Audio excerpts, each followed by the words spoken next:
আর কে কে কে এমন দরজা ধাক্কা দেয়? আরে আরে কে? আরে আরে আপনি কোথায় গেলেন? আপনার নামটাও তো জিজ্ঞাসা করা হয়নি। আপনি আসুন না, একবার দেখুন না কে দরজা ধাক্কা দিচ্ছে। তোর বাবা, কি কুক্ষণই যে এখানে এসে পৌঁছালাম। এখানে না থাকলে ভালো হতো। এখানকার হাবভাব খুব একটা ভালো ঠেকছে না আমার। যদি এখান থেকে বেরোতে পারতাম তাহলে খুবই ভালো হতো। দেবে, এখন না জানি সেই ভদ্রলোক কোথায় গেল। দূর বাবা, এখান থেকে যেতে পারলে বাঁচি। বাইরে এসো। এখান থেকে যদি পালিয়ে যেতে চাও তো আমার সাথে চলো। বাইরে এসো তাড়াতাড়ি। আরে আপনি কে? আমাকে এভাবে ডাকছেন কেন? যদি প্রাণে বাঁচতে চান এখান থেকে পালিয়ে চলুন। এখানে থাকলে আপনাকে কেউ বাঁচাতে পারবে না। আপনি চোর ডাকাত নন্দ মশাই, আমার উপর দয়া করে আক্রমণ করবেন না। আমি খুব বিপদে পড়ে এখানে এসেছি। দেখুন না বাড়িওয়ালা ভদ্রলোক কোথায় চলে গেল কুচুবুড়া। আমি এখানে একদম একা পড়ে গেছি, ভাল লাগে না। আপনার চিন্তা নেই, আপনি তাড়াতাড়ি বেরিয়ে আসুন। বেশি সময় দিতে পারবো না। ও এলো বলে। আপনি আপনি আপনি কার কথা বলছেন? সেটা আপনার না জানলেও হবে। আপনি তাড়াতাড়ি বেরিয়ে আসুন।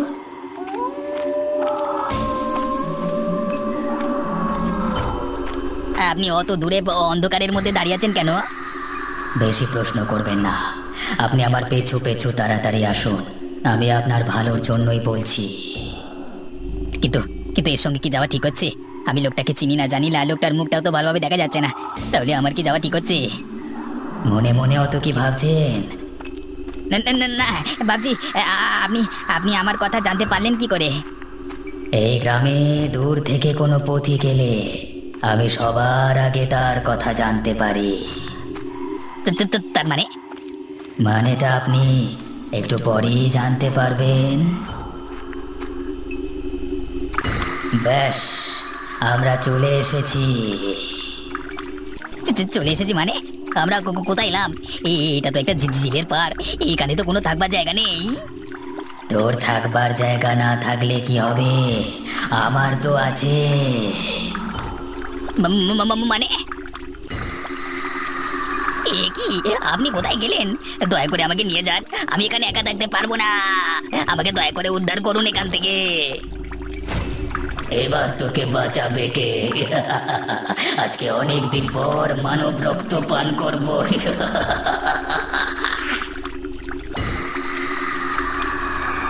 আমাকে আমাকে দয়া করে যেতে দিন। আমার তো কোনো দোষ নেই। আমি আমি আপনার কোনো ক্ষতি করিনি। না না না না।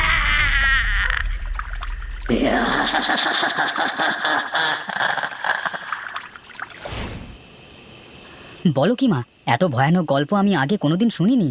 সত্যি তোমার মামার বাড়িতে এরকম ভয়ানক ঘটনা ঘটতো? তাহলে আর বলছি কি বাবা, পথ চলতি পথিক মানুষকে ওই জিন ডেকে নিয়ে গিয়ে জলে ডুবিয়ে মারতো। তুমি নিজের চোখে দেখেছিলে একবারও? একবার আমি আর মামা বাজার থেকে ফিরছিলাম অনেক রাতে। তখন ঝিলের মধ্যে আমি দুটো লাল চোখ দেখেছিলাম। মামাকে বলেছিলাম, মামা বলেছিল জলের দিকে তাকাস না। সত্যি এই লোডশেডিং এর সময় এরকম ভয়ানক গল্প শুনতে সত্যিই খুব ভালো লাগে। কিন্তু তোমার মামার বাড়ির লোকেরা এর বিরুদ্ধে কোনো ব্যবস্থা গ্রহণ করেনি? অনেক সাধু ফকির বাবা এসেছিলেন এই জিনকে জব্দ করবার জন্য, কিন্তু কেউই সেখানে টিকতে পারেননি। তাহলে তো গ্রামের মানুষেরা অনেক বিপদের মধ্যে থাকতো। গ্রামের মানুষেরা লক্ষ্য করেছিল যে এই জিন ঘর থেকে লোকেদের ডেকে নিয়ে গিয়ে পুকুরের জলে ডুবিয়ে মারে। দরজার ওপার থেকে ডাক দিলে তুমি যদি সাড়া দাও তাহলেই তোমার মৃত্যু অনিবার্য। না না, অনেক আপনজনও তো এসে ডাকতে পারে, তাই না? হ্যাঁ, তাই দরজায় ৩ ডাক না পড়লে ঘরের ভেতর থেকে কেউই সাড়া দিত না। এই নিয়মটা এখনো চলে আসছে। আচ্ছা, তোমার মামার বাড়ির কথা এখনো মনে পড়ে? কবছর আগে গিয়েছিলে শেষ? আজ থেকে প্রায় ১০-১৫ বছর আগে গিয়েছিলাম। এখনো খুব মনে পড়ে আমার মামার বাড়ির কথা। তাহলে চলো না, শহরে তো এই সময় যখন তখন বিদ্যুৎ যাচ্ছে আর আসছে। এই সময় যদি আমরা গ্রাম থেকে কিছুটা সময় কাটিয়ে আসতে পারি তাহলে তো খুবই মজা হবে। কিন্তু আমার মামার বাড়ির লোকেরা কি আর বেঁচে আছে কে জানে। সৌমিক তো তখন ছোট ছিল, ও কি এখন গেলে আমাকে চিনতে পারবে? চলো না মা, তুমি ভয় পাচ্ছ কেন? যদি আমাদেরকে চিনতে না পারে তাহলে আমরা কোনো এক গ্রামবাসীর ঘরে একটা রাত কাটিয়ে বাড়ি ফিরে চলে আসবো। ঠিক আছে, তবে তাই হোক। তাহলে কবে যাচ্ছি আমরা? চলো তাহলে কালকেই রওনা দেওয়া যাক। তুই দয়া করে ফিরে এসো। তোমাকে ছাড়া যে আমি এক মুহূর্ত থাকতে পারছি না। আমি যে কি করে বাকি জীবন কাটাবো। ফিরে এসো, তুমি দয়া করে ফিরে এসো। সুরজিৎ, তুমি আবার আজকে এখানে এসেছো? চলো, তোমাকে না বারণ করেছি রাতের বেলায় কবরস্থানে আসবে না। চলো আমার সাথে। শোনো সুরজিৎ, তোমাকে একটা কথা বলি, যেটা যায় সেটা আর ফিরে আসে না। তুমি বোঝবার চেষ্টা করো। কিন্তু হরিদা, ও আমাকে কেন ছেড়ে চলে গেল বলো তো? আমি যে একেবারে একা হয়ে গেলাম গো। এখন যে বাকি জীবনটা আমি কি করে কাটাবো, আমার আর বাঁচতে ইচ্ছে করে না। আমি আমি মরে যেতে চাই, মরে যেতে চাই আমি। মরে যাবো বললেই কেউ মরে না। তোমাকে বারণ করছি, তুমি আর ওই কবরস্থানে যেও না। জায়গাটা খুব একটা ভালো নয়। হরিদা, আমি রাতের বেলায় ওখানে গেলে মনে হয় ও যেন আমার পাশে এসে বসে আমার সাথে গল্প করছে। এই সবই তোমার মনের কল্পনা। এই কল্পনা থেকে বাস্তবে ফিরে এসো সুরজিৎ। নিজের শরীর ভেঙে পড়বে, কাজকর্মে মন দাও। আচ্ছা হরিদা, একটা কথা বলো তো, আমি যদি ঝিল পাড়ে গিয়ে একবার বসি, তাহলে কি ঝিলের জিন জল থেকে উঠে এসে আমাকে মেরে ফেলবে? তুমি এসব কি কথা বলছো সুরজিৎ? তোমার কি মাথা ঠিক আছে? না, তোমাকে তো এইভাবে ছাড়া যায় না একা। তুমি এখন হিতে বিপরীত করে বসবে। আমার যে কিছুই ভালো লাগছে না হরিদা। আমি কি নিয়ে বাঁচবো বলো দেখি। আমার স্ত্রী যে আমাকে এইভাবে ছেড়ে চলে যাবে, সেটা আমি কল্পনাও করতে পারছি না। আচ্ছা, একটা কথা বলো তো, তোমার স্ত্রী হঠাৎ করে বেরোতে গেল কেন রাতের বেলায়? এই গ্রামে তো বারণ আছে যে দরজায় 3 ডাক না পড়লে কেউই ঘর থেকে বেরোবে না। সেটা আমি জানি না। সদ্য বিয়ে করে এনেছিলাম তো, এখানকার নিয়ম কানুন কিছুই বিশেষ জানতো না। আর জানলেও সেগুলো মানবার মেয়েও ছিল না ও। ও এসব ভূত প্রেত কিছুই বিশ্বাস করতো না। তাহলে সেটা তোমার খারাপ ভাগ্য ছাড়া আর কিছু নয় সুরজিৎ। কি আর করবে বলো? এখন যত তাড়াতাড়ি তাকে ভুলে যাবে ততই তোমার মঙ্গল। যেটা যায় সেটা আর ফিরে আসে না। সব সময় মনে রেখো এই কথা। এখন এই চাটা খেয়ে নাও, আর রাত্রে আমার কাছে থেকো আমার বাড়িতে, কেমন?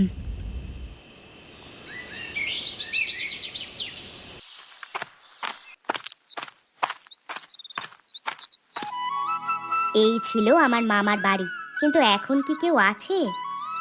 আচ্ছা দাঁড়াও, আমি একবার ডাক দিয়ে দেখি। ভেতরে কেউ আছেন? একবার বেরিয়ে আসুন না।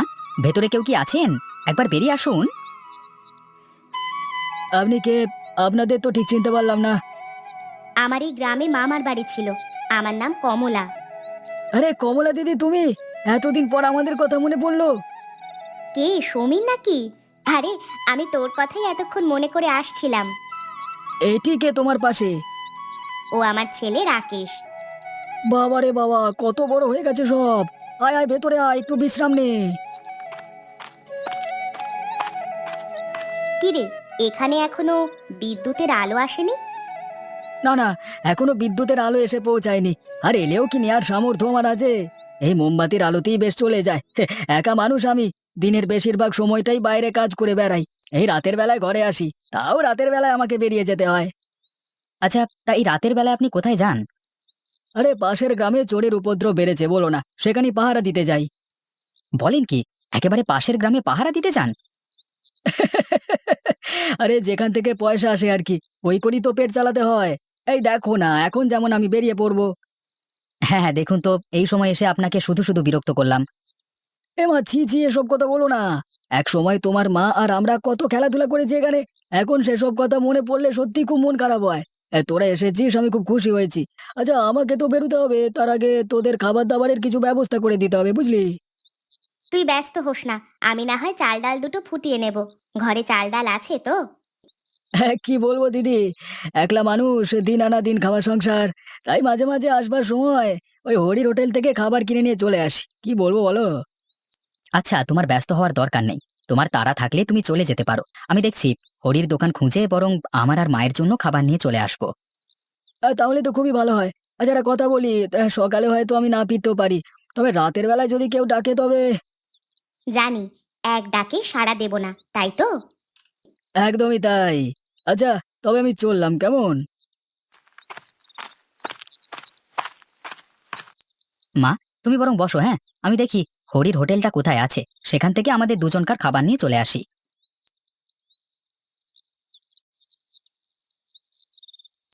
কেমন লাগছে আজকে সুরজিৎ? দেখেছো তো, আজকে তোমাকে কবরস্থানে যেতে দিইনি, তাই জন্য তুমি কেমন ভালো আছো। এইভাবে নিজেকে ধীরে ধীরে সুস্থ করে তোলো, বুঝলে?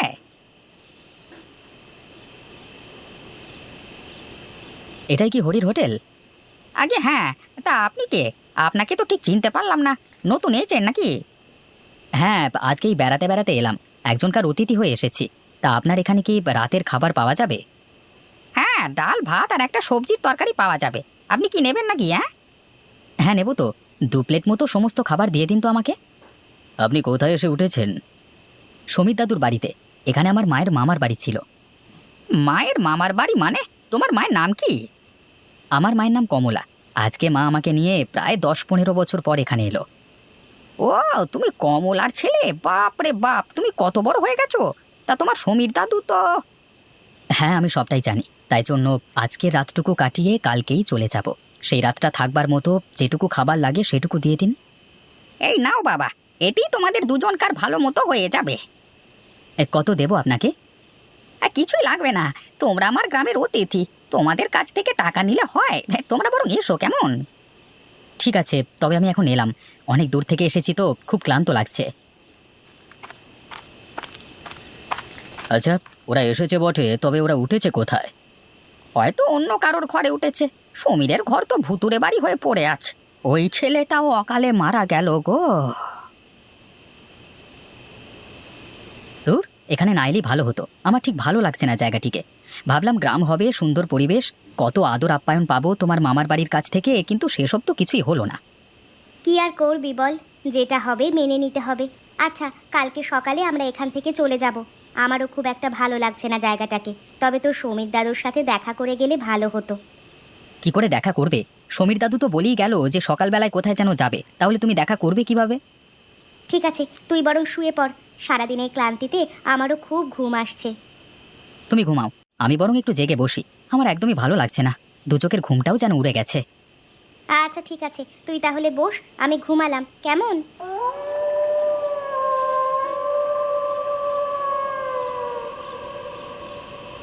এসো, বাইরে এসো। তোমরা এখানে কি জন্য আছো? তাড়াতাড়ি বাইরে এসো।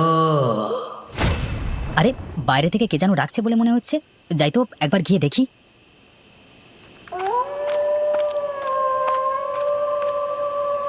আমার সাথে এসো। কোথায় নিয়ে যাবেন আমাকে? তোমাকে আমি মুক্তির পথে নিয়ে যাব। তোমার সমস্ত শারীরিক ক্লান্তি এক নিমেষে দূর হয়ে যাবে। তারপর দেখবে ধীরে ধীরে চোখের পাতায় ঘুম নেমে এসেছে। আচ্ছা চলুন, আমাকে নিয়ে চলুন। আপনি অন্ধকারের মধ্যে পথ দেখছেন কি করে? আমার মা ওই ঘরে একা শুয়ে আছে। আমাকে তাড়াতাড়ি ফিরে আসতে হবে। তোমার কোনো ভয় নেই, তুমি খুব তাড়াতাড়ি ফিরে আসবে। কোনো চিন্তা করো না। ঠিক আছে, কিন্তু আমাকে কোথায় নিয়ে যাচ্ছেন? এইখানে দাঁড়িয়ে থাকো চুপ করে। আরে, আমি এখানে কি করছি? এই ঝিলের পাড়ে আমি কখন এলাম? হ্যাঁ, এ কি? ওটা কি? আমাকে বাঁচাও! এখানে কেউ আছেন? একবার তাড়াতাড়ি বেরিয়ে আসুন। এই শহর থেকে যারা এসেছেন থাকতে, তারা কি এখানেই আছেন? হে কি, আপনারা কারা? আর আর রাকেশ কোথায় গেল? কোথায় গেল মানে? আমার দোকান থেকে খাবার নিয়ে রাকেশ ফেরেনি। ও হরিদা, তুমি? হ্যাঁ, রাকেশ ফিরেছিল তো, আমাকে ঘুমাতে বললো। তারপর সে নিজে কোথায় গেল? বুঝেছি। এই কমলা, তুমি আমাদের সাথে তাড়াতাড়ি এসো, না হলে তোমার ছেলের সমূহ বিপদ হয়ে যাবে। রাকেশ, তুমি জলদি ওখান থেকে পালিয়ে এসো, না হলে ও তোমাকে মেরে ফেলবে। এভাবে হবে না হরিদা, ওই জিন ওকে ছাড়বে না। তোর যদি সাহস থাকে তাহলে আমাকে মেরে দেখা। বেশ, তোকেই না হয় আজকে মারছি আমি। একদিন তোর বউকে শেষ করেছি, আজ তোকে শেষ করব।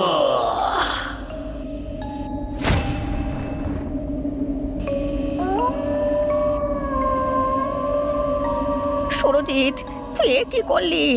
তুই শেষ পর্যন্ত তোর প্রাণটা দিয়ে দিলি।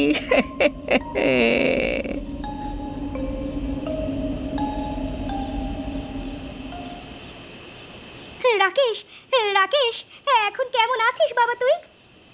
একটু একটু সুস্থ লাগছে, কিন্তু মা, আমি চোখের সামনে কি জিনিস দেখলাম, এটাও কি সত্যি? হ্যাঁ বাবা, এটাই সত্যি। আমার জন্য এই নিরীহ লোকটার প্রাণ চলে গেল। আমি যে নিজেকে কিছুতেই ক্ষমা করতে পারবো না। এখন আমি কি করব? ওর মৃত্যুর জন্য তোমাকে নিজেকে দায়ী করবার কিছু নেই। সুরজিৎ এমনিতেই ভেতর থেকে বিধ্বস্ত ছিল। কেন, কি হয়েছিল ওর? ছেলেটা সবে বিয়ে করে নতুন বউ এনে তুলেছিল ঘরে, কিন্তু তার বউ এখানকার নিয়ম কানুন কিছুই জানতো না।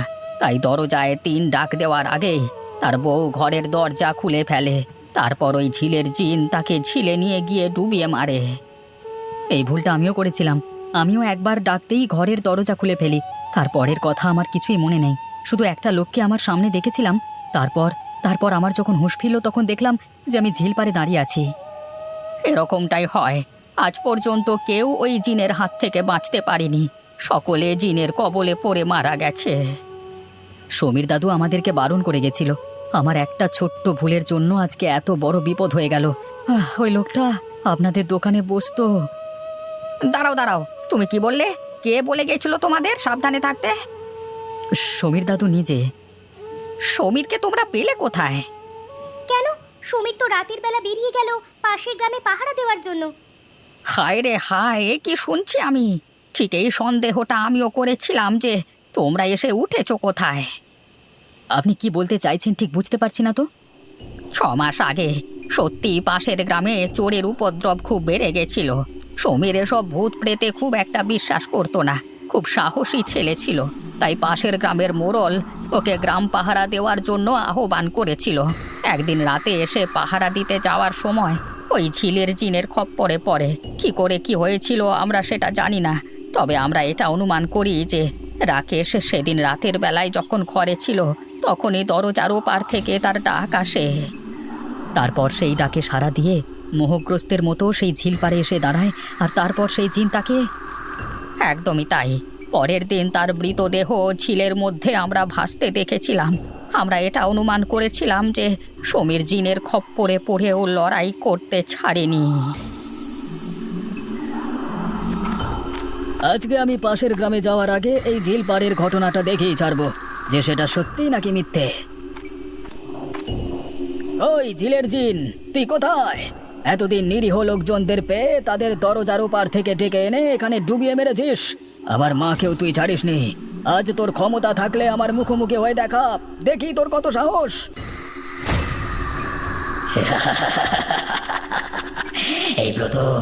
এই প্রথম আমাকে কাউকে ডাকতে হলো না।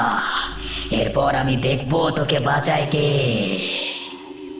আয় দেখি তোর কত ক্ষমতা, আমার সঙ্গে লড়াই করে দেখা। ওরে ওরে, তুই এটা কি করলি আমাকে? আমি চলে যাচ্ছি, আমাকে বাঁচা, আমাকে যেতে দে, আমি মরে যাচ্ছি। এই ঝিলের জিন চিরতরে শেষ হলো। এরপর থেকে আর গ্রামবাসীদের দরজায় 3 ডাক দিলে বাইরে বেরোতে হবে না। এখন থেকে সবাই মুক্ত।